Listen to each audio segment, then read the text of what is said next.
CrossFit Games Day 1, Albany, New York.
I want to talk about a few things, but first, I'm so happy since we have a workout with 20 wall walks that I'm sure between the open and right now, they fixed the standard. It's the CrossFit Games.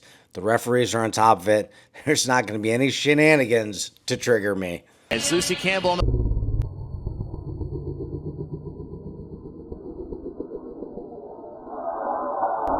in all green makes her return to the CrossFit Games for the first time in 2022.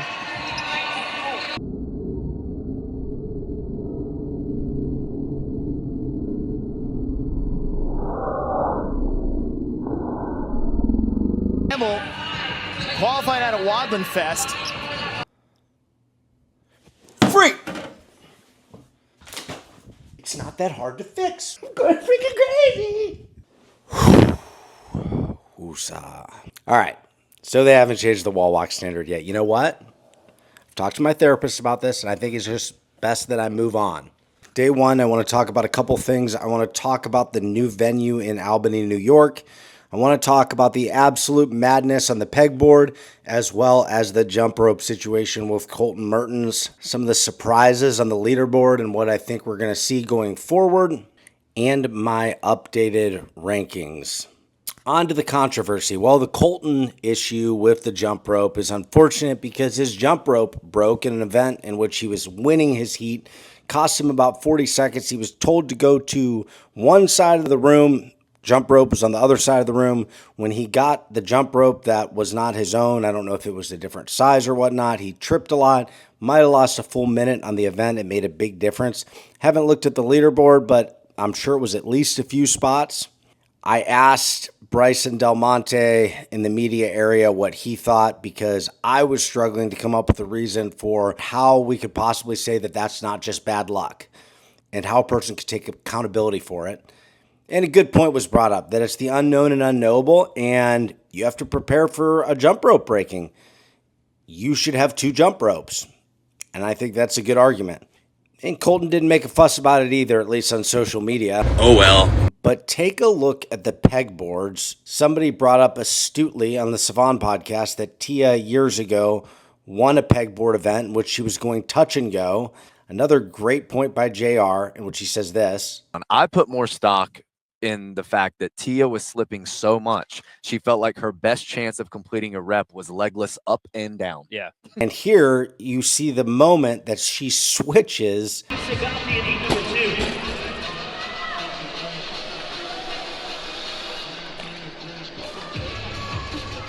Back up again for rep number 2. Looks like Tia on rep number 1.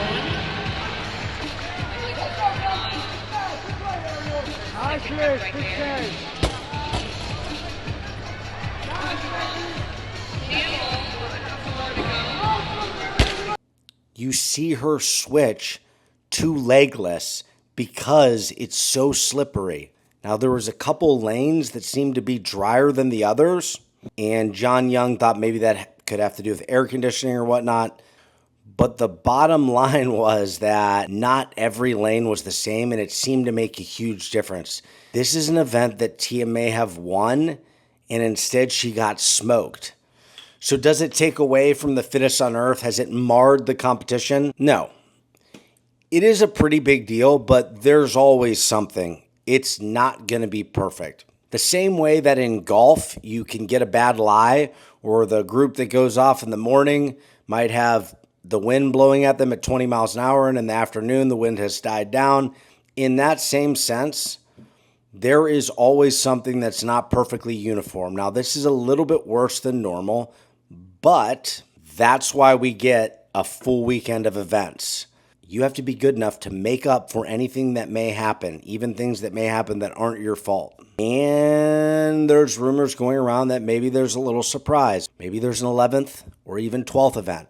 Of course, that would make it a lot easier to have an opportunity to catch up for the people who are behind versus there only being 10 events. There are certain people who could very quickly find them completely out of this race. Now, I want to talk about those people in a second, but first I want to talk about the venue. Look, I'm not going to trash CrossFit about this because the bottom line is that people responded very poorly to the tragedy that happened last year. I don't know what happened with Fort Worth, if it was a mutual decision or whatnot, but coming off of that, I'm sure it wasn't easy to find a venue, and I'm happy that we have a venue. It looks absolutely great on the floor. I don't think it's the place that we should be in the future. Vendor Village has been better in the past. I actually liked it at Dickey's better, except for the line in having to constantly re-enter because there's access directly from the stadium here to Vendor Village. So that's a positive. It is in a city that is interesting. There are parts of the city that seem to have some old city charm to it, and there are other parts that are just weird. It's an odd city, and I don't think it's the city that we should stay at, and that's okay. Call this a placeholder after we had something horrible happen at the CrossFit Games last year. We're happy to be up and running, get through this thing, crown the fittest on earth, and then we can worry about bigger things next year. There has been talk about the CrossFit Games rookies, and on the men's side, there's been a little bit of a debate. I know it's a Heat 1 prop bet, and Ty Jenkins versus Bill Leahy, but it turns out that right now, you've got Colin Bossard in 14th, and Ty Jenkins was really impressive on his first event, even though he got beat by a girl. All-time great with Tia. Right next to Yeah, I was like, she lets off the gas and starts walking. Yeah. And I'm like, crap, I'm about to like run through the back of her videos and like ruin it. But I didn't look over my shoulder the last like 200. Yeah. So I also didn't want to walk and let Justin pass. Yeah. But he was a ways back. And she gave me a high five, so that was cool. But this is the only time that getting beat by a girl is okay, because lots of greats have done this in the past. Welcome to the CrossFit Games, Ty. Now, the biggest thing going into tomorrow, there are some surprises. I will tell you what my top 5 was that I did not get out in time before the games. Coming into this, the video that I was going to make, my top 5 was James Sprague, which I did talk about in another video. Jeffrey Adler was 2. Number 3 was Dallin Pepper. Number 4 was Hopper. And number 5 was Austin Hatfield. We'll talk about that in a second. For the women, my top 5 coming into this was Tia. I did think it was going to be Lucy Campbell and Amy Kringle. I don't know why. Not a lot of people brought that up. Ariel Lowen. And I think it was actually Abigail Domit at 5th and Haley Adams at 6th. So far I was way off on those.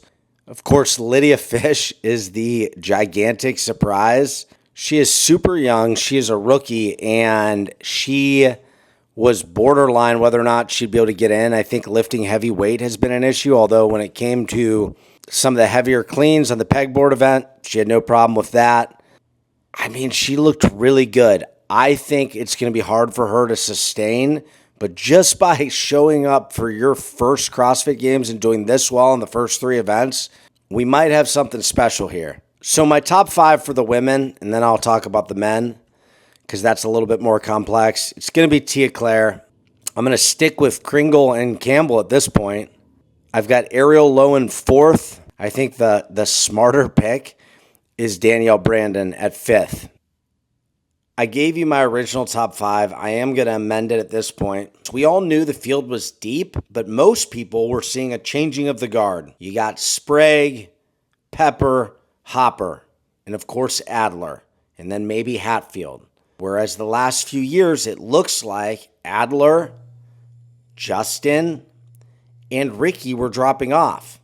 What if these guys end up taking? There's a real scenario in which you see Ricky 6th, Justin 8th, Roman 7th, 9th, whatever.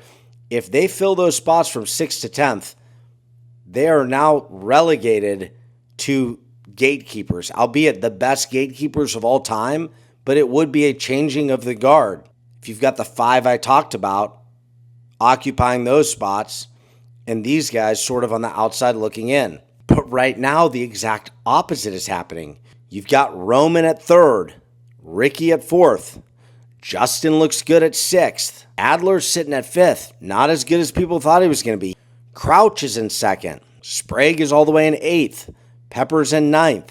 Hatfield's in 11th. So I'm going to propose the opposite now. If instead you've got Roman, Ricky, or Justin, 2 of those guys in the podium and maybe one of them finishing 5th or 6th, it's actually a statement, hey, we're not going anywhere. And now you've got a field with all those young guys that I talked about. Plus you've still got Roman, Ricky, and Justin performing at an elite level. And obviously Jay Crouch is here to play too.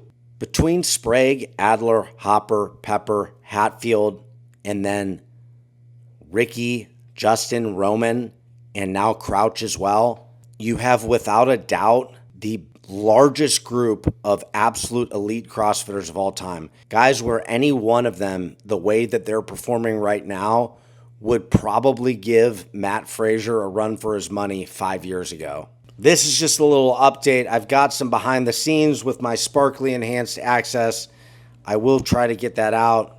But until then, I want to remind everyone, particularly Andrew Hiller, that's 7 videos in a row you've brought his name up now.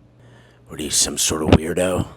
Where's my sunglasses? That when Ty Jenkins squats 500 pounds on his back squat, he will beat every person at Brute. This is a terrible bet. Ty's going to beat Hopper, Sprague, and Pepper on the back squat. Terrible bet. Shut up and take it. You're crazy.